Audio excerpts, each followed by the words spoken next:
On the 3rd of December 2025, a young student would head into Southampton for a few drinks with his university football team. He wasn't drunk, intoxicated, or deemed to be aggressive, but after a brief confrontation on his walk home that evening, his life was taken. Henry Nowak never reached his destination that night. Instead, he bumped into a violent man who was seeking confrontation. The man was carrying 2 items that sparked fierce debate over their legality.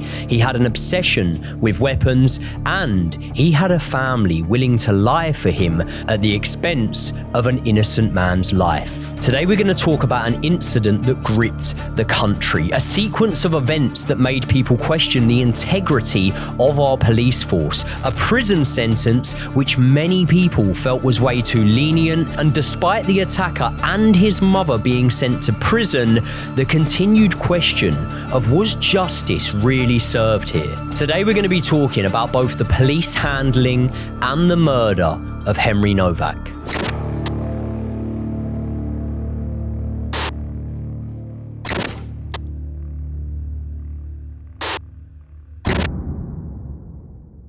Before we get into today's episode, I just want to say that we'll be talking about the murder of an innocent young man. To do so, we will have to review footage of this attack and this murder, but also talk about the aftermath of it. However, we will not be showing that footage in its entirety. And that's in respect to Henry Nowak's memory, as well as those of his friends, family, and everyone who was affected by this horrific incident. Thank you as always for watching Joey and Josh. Now let me start by talking about who Henry Nowak was. Henry Nowak was born in 2007 in Westminster, London, and he grew up in a place called Chafford Hundred, a suburb of Grays in Essex. And Henry grew up in an incredibly close-knit family and is actually one of 4 siblings who all got on very well together. Henry was actually closest with his older sister Olivia, who described him as her closest companion in life. And even though he got on really well with his dad, he was actually known as a bit of a mummy's boy, and he got on really well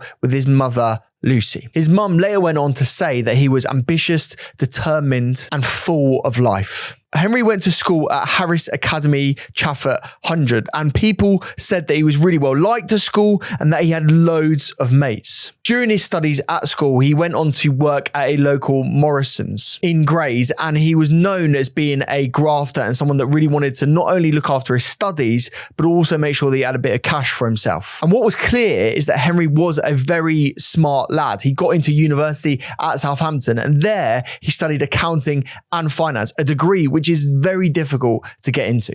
And indeed, he was the first member of the family to actually go and study at university, so they were incredibly proud of him. And after getting into university, he very much soaked up the university lifestyle. He made loads of new friends and he got involved in as many opportunities and activities at uni as he possibly could. This included getting into the Southampton University football team, which I will say is no mean feat at all. That is a very difficult sport to get into at uni, and to represent the actual university's football team is a huge achievement. And friends at Southampton University said that he had a magnetically contagious personality, so he was clearly someone you wanted to be around. So by all accounts, Henry's time at Southampton was going incredibly well, but that all stopped at the end of his first term at uni, when on the 3rd of December 2025, something horrific happened when he met a man called Vickrum Digwa. Before we get into the events of that night itself, I want to give you guys a bit of information on Vickrum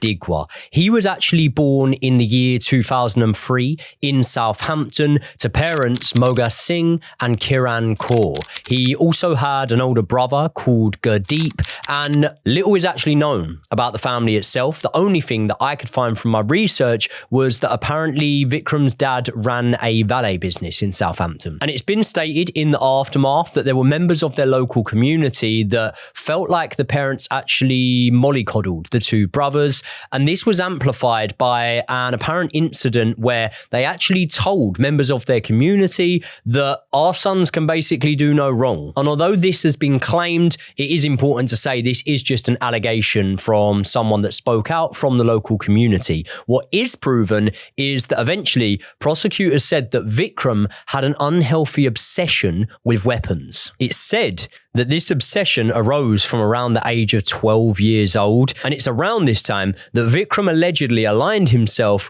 with the Nihang orders of the Sikh faith, which is basically an ancient martial arts sect traditionally known for studying martial arts and carrying traditional weaponry. It's been reported that as a result of erratic behaviour, Vickrum himself was either asked to leave or banned from a couple of different temples. And this was after he had upset some of the elder members of those temples. And over the years, Vickrum began to build somewhat of a treasure chest full of weapons, not purely religious pieces like the kirpan as initially claimed, but actually it said that he had around 37 swords, 8 knuckle dusters, and multiple flick knives, as well as an axe. It's been proven in the aftermath that Vickrum Digwa did have a clean record. He didn't have any prior offences, but I can't help but feel like that record might not have been the most accurate reflection of Vickrum's life. One of the reasons I'm led to believe this is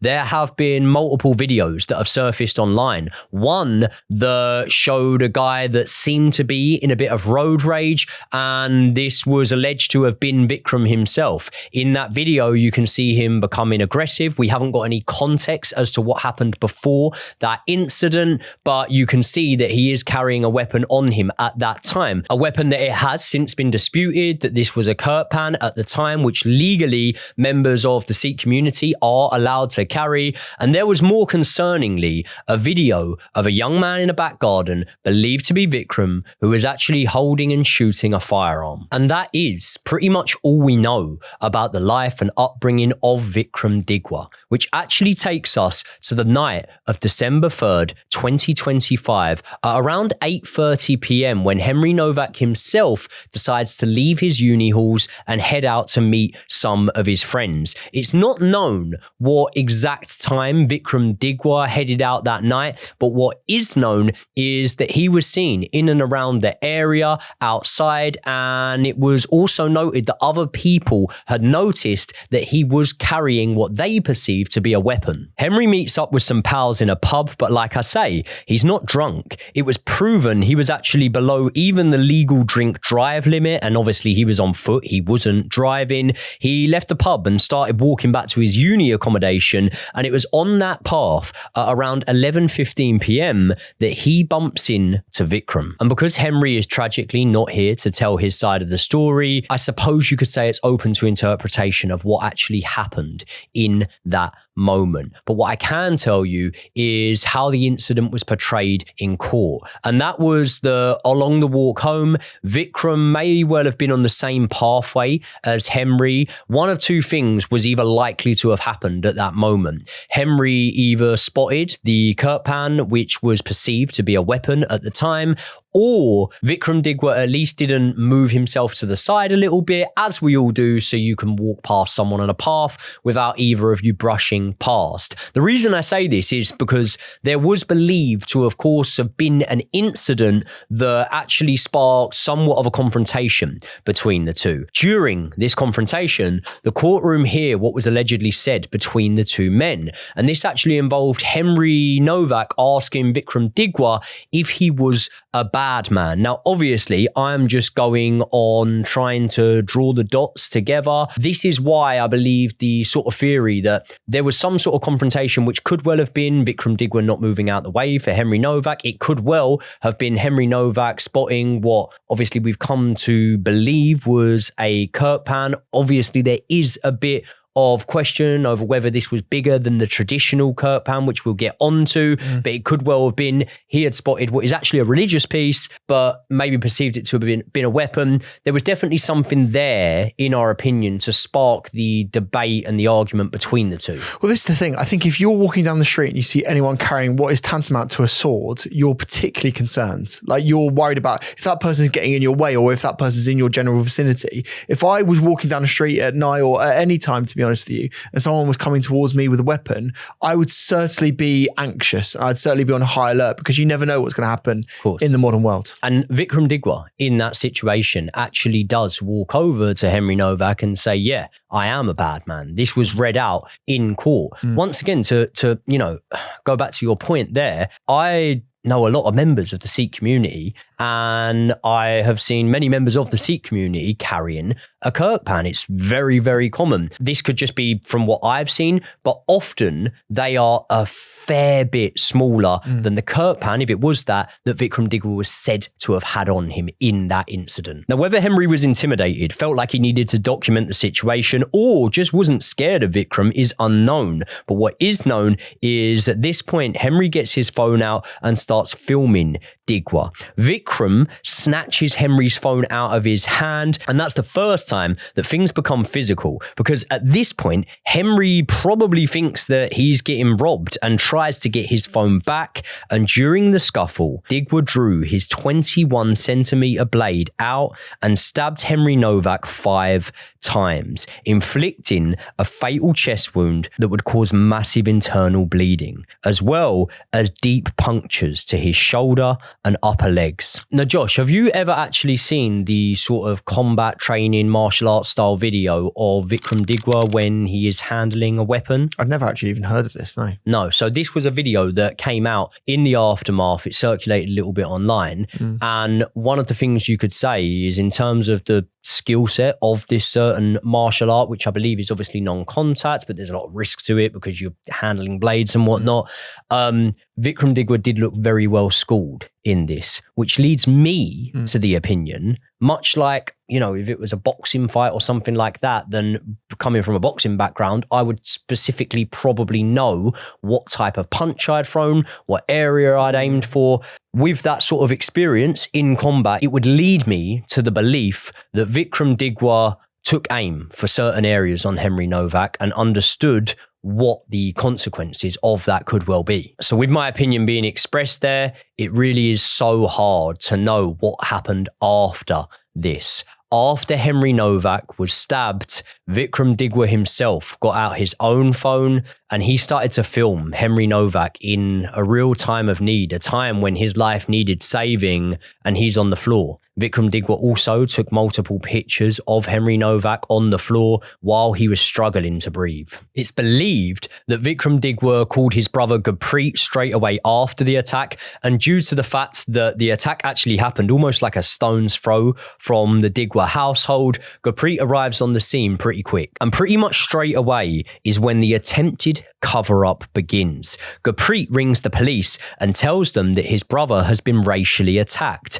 Vikram's mother, Kiran, takes the weapon to dispose of it in an attempt to save her son from prison. And I think we've all seen from the body cam footage that when the police arrive, it's very, very clear that Henry Nowak is injured, and that's to say the least. And it's actually at this time the Digwa's lies continue. He actually tells the police that Henry likely injured himself while trying to climb over some bins. And in one of the most shocking and heartbreaking pieces of police body cam footage, we see this. What you saw there was the tragic and many would say infuriating footage moments before Henry Nowak's death. He had handcuffs slapped on him despite there not being a single piece of evidence to clarify Digwa's claims, and he spent his final moments on earth being treated as if he was a criminal. He passed shortly after the handcuffs were taken off him, and it's just a few minutes later that Vickrum Digwa and his brother are taken into custody. And when they're in the back of the police van, one of the first real moments that leads me to believe that Gurpreet didn't actually believe the story that he was telling the police is when the pair start speaking in Punjabi, and this is how the conversation goes. Gurpreet asks Vickrum, "What did you do?" Vickrum replies to his brother, "I stabbed him once near the shoulder, towards the face, and once on the chest." Gurpreet tells his brother that he shouldn't have done it, to which Vickrum simply replies, "It was my fault. I'm a fool." Now, Vikram's brother, Gurpreet, was actually released on bail after some time at the police station, but Vickrum is, of course, kept inside. He's charged with murder, and he's also charged with possession of a weapon in public. So then the next point of this story is the morning after the murder. It's the 4th of December, 2025. And Hampshire police released a statement that says that 2 men had been assaulted by an unknown male. And it wasn't until the 7th of December, 3 days later, when Hampshire police actually said that Henry Nowak was the man that had been assaulted and murdered. And as you can imagine, Henry's family were absolutely furious about that initial statement from Hampshire police because it alludes to the fact that Henry was the aggressor and responsible for starting the assault. And this is completely unfair because, one, that was completely untrue, that statement that Hampshire police actually put out initially. And 2, because this could have actually affected the subsequent trial. As you're a juror sat in the trial, you look through all of the evidence, you look through what the police have actually said. And more often than not, you hope that a jury would take the face value of what police are saying because they're there meant to protect the public and meant to be working for you. Bearing in mind, we all pay our taxes. We hope that police have the best interests of us as, innocent members of the public. So if I was there in the courtroom, I'd be going, well, the police have just said that 2 men were assaulted by an unknown male. This would affect the way that I look at the case, let alone the subsequent evidence that could then come from it. One of the crazy things as well about that statement is, even though it's completely factually incorrect, if you were going down that line, it isn't 2 men anyway. Gurpreet arrived at the scene once Henry Nowak had already been brutally stabbed. Yeah. So this is just the thing, like so much of this was incoherent and untrue and false. And again, it comes back to police incompetence, not just in the way that they dealt with this incident, which is clear to see. We've watched the footage. It's absolutely horrific. I struggle to even watch it back, to be honest with you. I try not to watch it because it's so awful.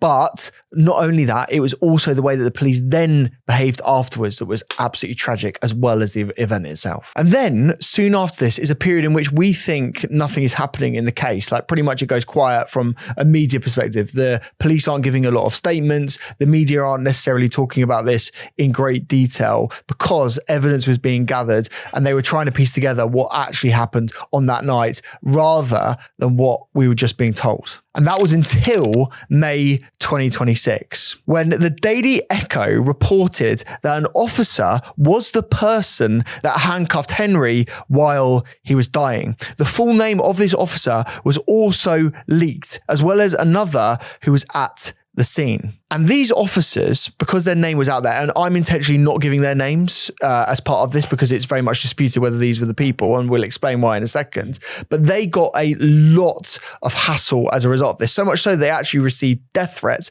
and one of them actually had to leave their home because they were so unsafe. They had to go and live in a safe house. I've actually read that both of them had to leave their home and live in safe houses after that, which obviously when we explain what is believed to have gone on here, this is a fairly recent case, so there could be subject to change. But what we're led to believe at the moment is pretty much that this was a mistake, Josh. Yeah, this was, I feel like it is a mistake based on the research and evidence I've been able to gather. And obviously we might be proven wrong in this, but for all we know right now, that was a mistake. I mean, if we're proven wrong, let's be honest, it's either a mistake or a cover-up. Yeah. And I'm leaning towards it was a mistake by, I don't even want to necessarily say the media. I mean, we've got to talk about it, mate, more by AI, if anything. Yeah, this was the thing. So basically, a lot of people were researching this case. A lot of people were looking into it. The footage of this was there, like later leaked onto social media, and therefore people wanted to know exactly what had gone on. They were asking Grok and similar platforms online about what had happened. And Grok was actually the one that identified these people beyond the Daily Echo.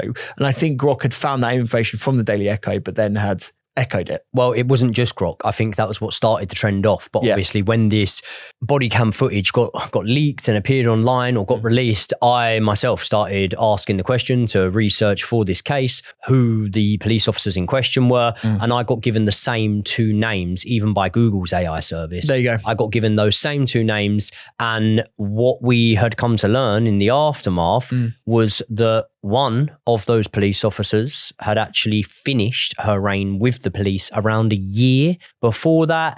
And another was claimed to have been in America at the time, not even in the country at the time of that arrest. So listen, this is something we've very much been told, and this is something that I do tend to believe at this point. I think that it would be a monumental disaster for anyone to actually lie about this. And what we are being told is that the police officers in question are currently under investigation, and that it wasn't the two police officers that the AI sort of services leaked out there. However, if it's not, then, you know, it's clearly a mass cover-up here, which I wouldn't lean towards it being. No, and this is where the Home Secretary actually goes into the House of Commons and has to basically say that this is false. She went out and made it very clear that these weren't the officers being named. They were therefore being harassed, and that the public's anger should not be directed towards these two individuals because they were not the people that were responsible. Do you know what a quite simplistic way of looking at it is and drawing the dots together? The two officers in question were actually, in terms of the two officers that the AI sort of robots had named, were two officers that had been in a separate news article about receiving a bravery award. And because of that, I think that people put two and two together. It started, and this is the danger with AI, to be honest. Someone can claim something online. AI might present it as fact, but unless you've actually checked the sources that it got this from, sometimes it could be as little as a Facebook post, which, as we know, is not a reliable source. And this is the thing, like, this is why we caution all of you. We have to do this in researching all of these videos. You always have to check what AI will say, because more often than not, it is incorrect. And you always have to look at the sources and where that piece of information is coming from. And by the way, from my point of view, this is not me saying that, you know, and we will get onto this, these officers don't need punishing. These officers didn't act in a disgusting way in that moment. And we might delve into why that could have been. But it is important to note in that at this moment in time, we have been very much told that the officers that were named weren't the officers that were involved. I can only imagine how awful that must be. Someone thinking that you were involved in something like this if you weren't. Nowhere near as awful as what the Nowak family have had to suffer, but it is worth noting here, isn't it? So look, we've got to go now chronologically and explain what happened next. Now, what we don't yet have, what the public didn't have at this point, was the body cam footage. So everything that we'd heard thus far was just about the incident itself. And I think we can all say that when we saw that footage, it brought it home in a far more visceral and anger-inducing way than a statement from the police about what had happened, or potentially even his family speaking out about what had happened would actually do. So we still don't have this. And this is where we then go into the trial, which started again in May 2026. And it started on the 14th of May, and both Vickrum and his mother, Kiran, were subject to the proceedings. The Vickrum was charged with murder and carrying a weapon in public. And Kiran was charged with assisting an offender and deliberately removing the murder weapon from the crime scene. And she went on to then hide it at their family home. Now, Joe, you might be asking what happened to Vickrum's brother and father. Now, they weren't actually charged during this trial, but they were looked at for other offences, weren't they? They're actually currently being investigated for a separate trial.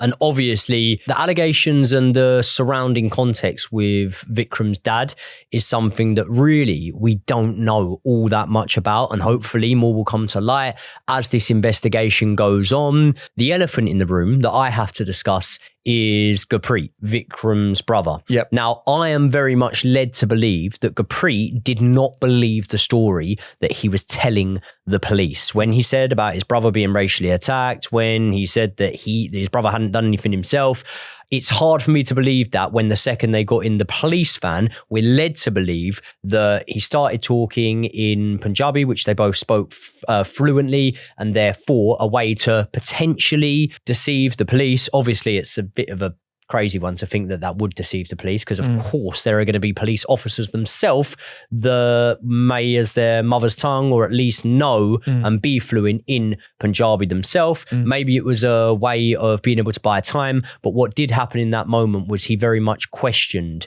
Vickrum. And this is something that, just from a human aspect, I don't think it would be on your mind to question someone if you believed their story. So if we took it in to consideration that there is a strong possibility here, or maybe just a possibility that Gurpreet didn't believe the story that he told the police, then that would of course put him consequence of punishment. Yeah, exactly that. Now let's go back to Vickrum, because the evidence against him at this trial was significant, and quite frankly, it was a slam dunk case for the prosecution. Because what Vickrum did when he went into the trial was said that he acted on self-defense, which of course he would do, because this is the story that he concocted alongside his brother. The story that he said was that he was subject to a racial attack and therefore operated to protect his own life. But the evidence said very much to the contrary of that. The jury was shown a Snapchat video recovered from Henry's phone. That video captured Henry casually walking home. He was yawning and singing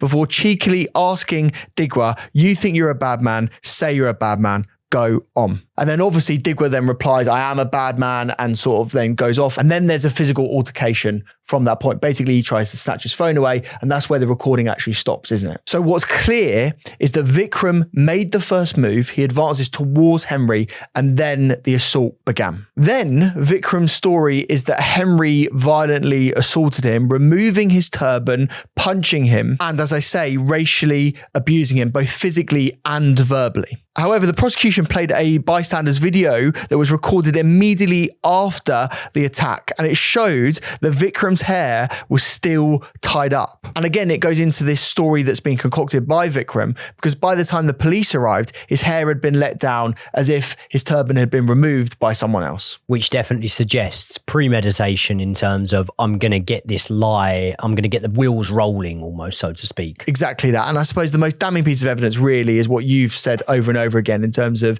the confession in the police van. They thought that no one would be able to hear that, no one would be able to listen in. And it's so damning, isn't it? It's very clearly premeditation. It's very clearly a story. And more than anything, it is a confession, isn't it? He says, "I attacked him, I assaulted him in this way, this is what happened, this is what I did, and I'm sorry, and I'm an idiot for doing so." Yeah, I mean, he pretty much immediately shows that remorse. So it's very, very hard to think that, oh, he could have had a change of heart and started showing regret after that. I think that he knew what he was doing, and therefore he knew the lies that both himself and his brother were telling to the police in that moment. Yeah, and also it wasn't just what you've described in terms of the conversation. I think Vickrum also went and said, if there's any CCTV on this road, which was Belmont Road, I believe, if there was any CCTV recording or any video within that, he wouldn't be able to continue down the self-defense narrative, because it would be found that he didn't operate in the way that he said he operated, or the story wasn't the way he said it was. And on May 28th, 2026, this very short trial was concluded. And really, it shows you how damning all of this evidence was,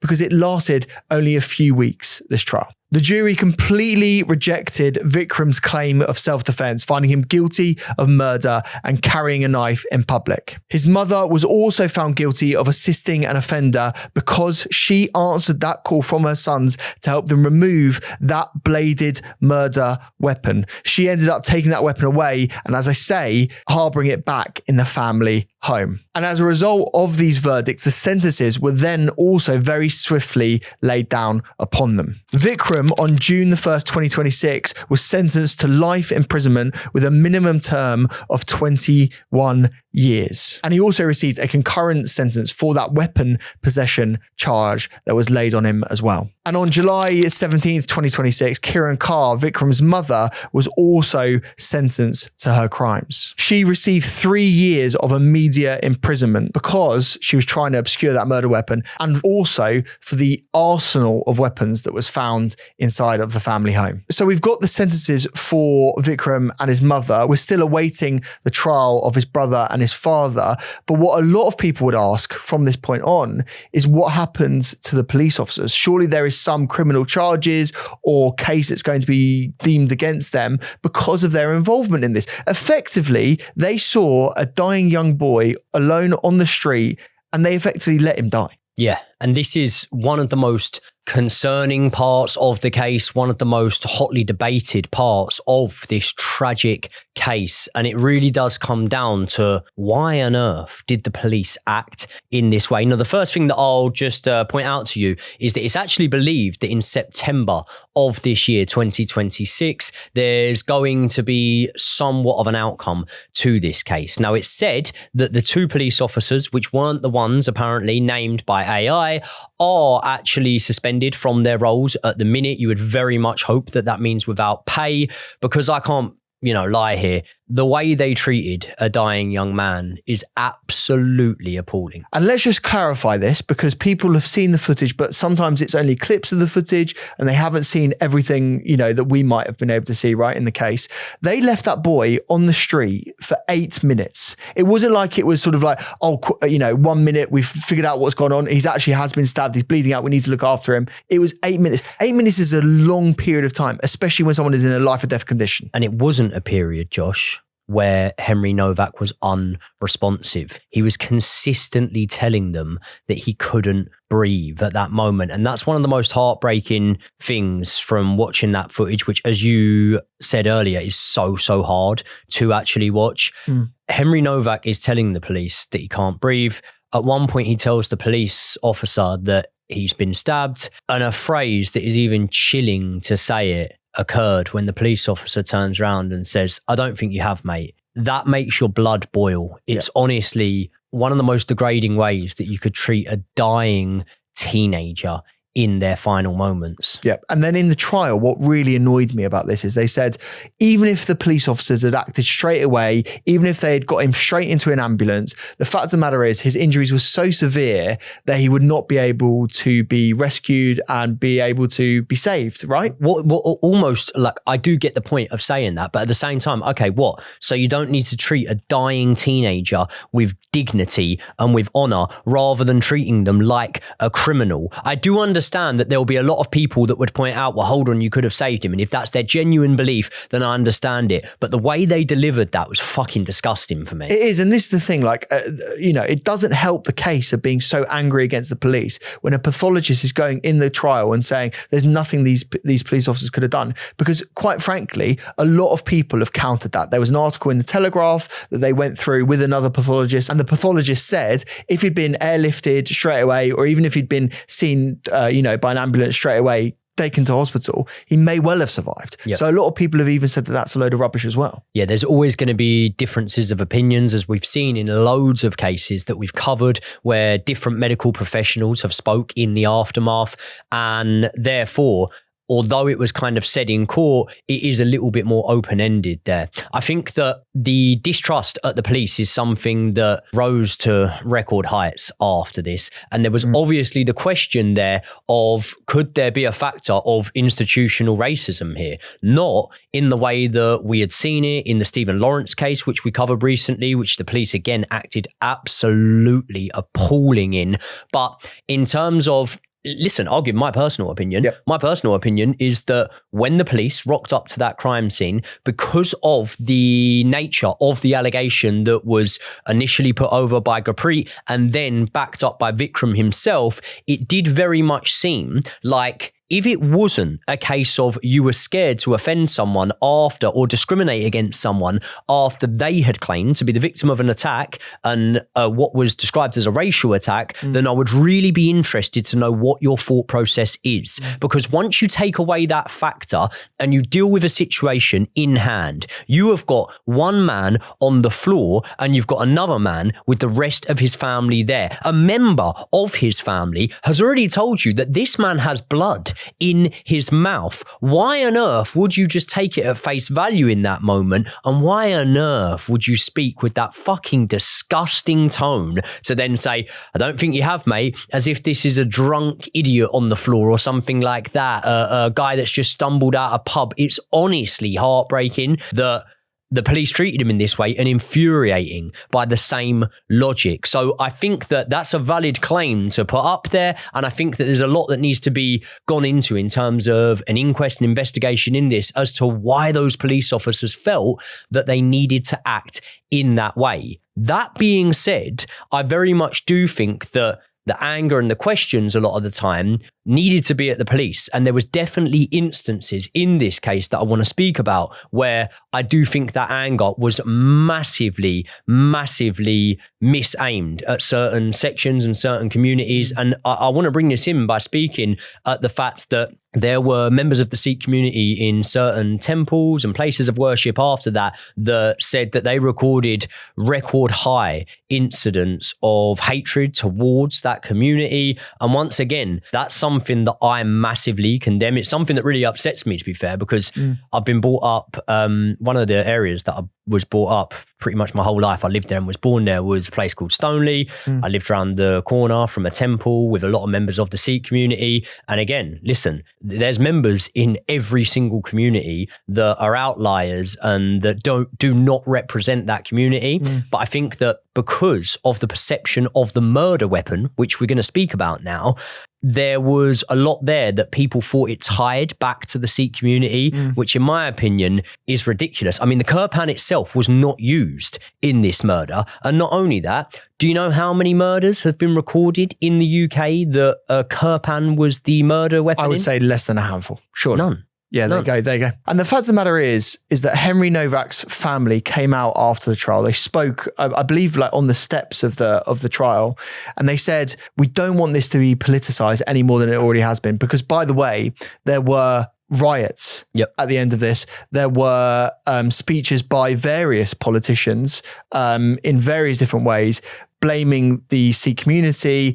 and trying to instill division and hate and violence as a result of this incident. Now, Henry's family come out and they just say, we don't want any of that. We don't want any communities to be segregated or to be, vilified as a result of this. And we don't want Henry's name associated with anything like that. 100% rightly so. However, there is one thing that I would massively say here, which is that in terms of the politicization of it, I should say, Henry's family did say that, but what's conveniently left out a lot of the time here is the other things that Henry's family did say in the aftermath of that, in terms of we don't know why this has happened. We're disgusted, and I'm paraphrasing here, but disgusted at the treatment of Vickrum Digwa, who was never handcuffed by the police in this situation. So as much as there is a lot where those comments are massively amplified, there are also a lot of comments that I massively feel are conveniently left out. Comments by Henry's family that may well have shone a very negative light on the police, a police force that I believe they still deserve answers from, and also the unanswered questions around the case where they've been let down in this situation. And this is the thing, can we just clarify the position of what the police is actually going off, like the officers themselves, because they aren't going through any criminal proceedings right now, as far as we're aware, based on the period of time that we're recording the episode right now. There's a disciplinary hearing where they will be potentially struck off from the force, but what isn't very clear, Joey, is whether they're even serving police officers right now. By all accounts, I've heard that one police officer has resigned, but 3 other officers are still going through the process. I think they may still be police officers now. Yeah, and this is the thing. Obviously, there have been calls by the public, and this is one of the things that obviously has been brought up after the case, that these police officers should be serving prison time. Now, I haven't actually probably given it enough thought to have a sort of a weighted opinion on that, to be honest. And I think that it's something that you'd need to give a lot of thought for. I think it's something that would need a real proper inquest, court case and whatnot. But there are circumstances in the past where police officers have served prison time for neglect. I mean, neglect of handling what they perceive to be a criminal or someone being arrested at that time. We've seen it in this country. We've seen it in the United States. And therefore, when you watch that body cam footage, it's very hard to not argue that this at least is a process that needs to be gone through. Well, this is what we say about police, right? They have a duty of care to us to protect the communities in which they serve. And what they clearly didn't do in this instance is look after what was a dying boy. Yep. So the fact of the matter is whether it's manslaughter, whether it's criminal negligence, whatever it is, right, there should be some criminal proceedings as a result of this. Now, that absolutely might come in time. But the thing that I want to just say at this point is that we don't quite have the answers for that yet. There aren't any criminal proceedings that are going on, and therefore we can't actually say with any certainty that they actually will go ahead. In fact, I'm of the opinion now that we'll have some disciplinary proceedings against them, but there won't actually ever be any criminal charges. And I think that's the biggest lack of justice that we see in this entire case. And to go back to Henry's family and the comments they made after the tragic circumstances of his death, I think that there's always a case where you can see why people believe that certain sections of certain stories have been covered up. Because once again, it's important to note that they did make comments which suggested they did not want this to be something that caused hatred against certain religions, to be something that divided people. But what was conveniently left out in a lot of circumstances was the fact that they expressed significant disapproval at the sentence of Vikram's mother. They spoke about the fact that their son died without any dignity, and they also met with political figures to express their concern and their opinion that a return to common sense in policing should be brought. Now, there will be people that, like me and you, that look into these cases and understand these things, but your man on the street who might get his information from reading a newspaper may hear about these things and think, hold on, why have we not been told this? Yeah. And by the way, I'm not saying that this is a right perception to have, but what I'm saying is there's always a side where you can see why people feel that they've been blindsided with certain comments, why certain comments have been projected and certain comments have actually been held back. And this is the point I've been making the whole way through.